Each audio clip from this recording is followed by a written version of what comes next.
Saya pernah mempraktekkan beberapa tips dari film The Godfather, film mafia, di kehidupan nyata. Kalau dipikir-pikir agak terlalu berani, tapi itu saya lakukan ketika saya masih muda. Begini kisahnya.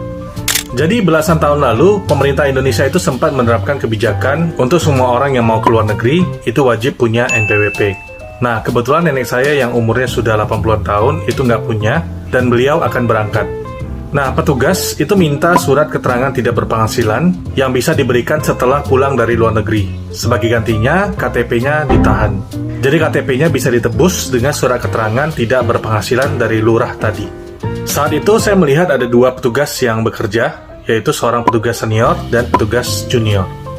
Nah, beberapa minggu setelah pulang dari luar negeri, nenek saya mendesak untuk saya mengambil KTP itu, karena bagi dia, jika nggak ada KTP, maka beberapa urusan jadi agak repot. Saya akhirnya menyempatkan diri untuk mampir ke kantor lurah untuk meminta surat keterangan tidak berpenghasilan.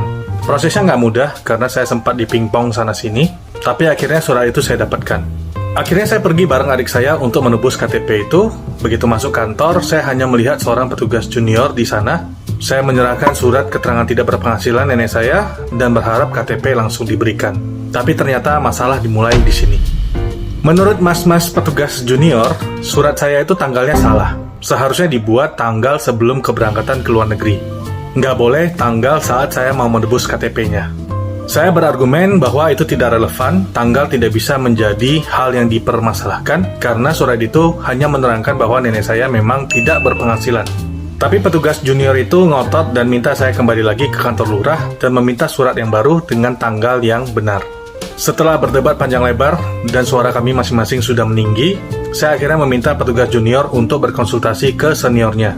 Dia setuju untuk menelpon seniornya karena sedang tidak berada di tempat dan meminta saya untuk ngobrol langsung. Saat menjelaskan di telepon, yang saya pikirkan hanya bagaimana cara memenangkan pertarungan ini, bagaimana cara mendapatkan KTP ini kembali. Saya sudah tidak mau kembali ke lurah lagi. Saat menelpon, saya keingat salah satu adegan di film Godfather, di mana salah satu mafia itu melakukan mob dengan membawa kue ulang tahun langsung ke alamat orang tua dari mafia lawannya. Saat itu, lawannya langsung melunak. Nah, di tengah-tengah obrolan, di tengah-tengah request saya untuk mendapatkan KTP itu, saya bilang ke petugas senior, "Pak, Bapak sering kan makan di rumah makan ABC? Saya sering ketemu Bapak di sana." Padahal saya baru sekali ketemu dia di sana, dan kebetulan saya tipenya gampang mengingat wajah orang, gampang mengingat banyak sekali kejadian-kejadian lama, tapi saya ucapkan seolah-olah saya sudah sering bertemu dia di sana. Beliau hanya diam, tidak menanggapi. Di sana saya tahu tebakan saya benar. Rumah makan ABC adalah tempat yang sering beliau kunjungi. Kemudian telepon saya berikan ke petugas junior, saya nggak tahu apa yang mereka bahas, tapi saya bersiap untuk melancarkan strategi kedua. Petugas junior masih enggan memberikan KTP nenek saya.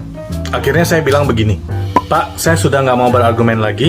Saya udah capek meminta KTP nenek saya. Nenek saya memang tidak berpenghasilan dan cuma mau KTP-nya kembali.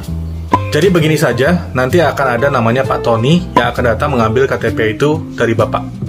Selesai mengatakan itu, saya meminta adik saya untuk ngambil mobil di parkiran dan saya bersiap untuk pulang. Petugas junior buru-buru nanya ke saya, "Emang Pak Tony siapa, Pak?"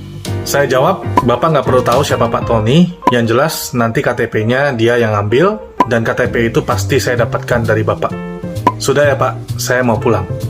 Saking membekasnya pengalaman ini, saya sampai ingat banget kata per kata yang saya sampaikan ke petugas junior itu. Sambil berjalan keluar dari ruangan, saya berharap petugas junior itu mengejar saya. Ini my last bet, pulang dengan KTP atau enggak sama sekali. Tapi ternyata nggak ada suara orang berjalan atau berlari di belakang saya. Saya berjalan dengan harapan yang terputus-putus. I almost lost my hope. Dari kejauhan saya sudah melihat mobil adik saya mendekat ke tempat saya menunggu. Beberapa saat sebelum dia tiba, saya melihat petugas junior tergopoh-gopoh mendekati saya. Saya perhatikan tangannya berada di dalam saku, dan saya yakin bahwa dia sedang memegang KTP nenek saya. "Ya Pak?" Saya bertanya pura-pura polos. Dia menjawab, "Saya barusan sudah nelpon senior saya lagi, dan dia bertanya apa nggak bisa suratnya direvisi aja." Ternyata petugas senior ini masih trying to push his luck for the final attempt. Saya yang sudah tahu KTP-nya ada di tangan, menjawab, "Gak apa-apa Pak, nanti Pak Tony yang akan ambil KTP-nya, saya sudah mau pulang sekarang." Sambil saya beranjak mau masuk ke dalam mobil. Dengan cepat, petugas junior mengeluarkan KTP itu dari sakunya dan memberikan ke saya. saya pura-pura kaget dan langsung mengambil KTP itu sembari mengucapkan terima kasih. Di mobil, giliran adik saya nanya, "Kok, emang Pak Tony siapa?" Saya jawab, "Saya juga nggak tahu." Make sense ya?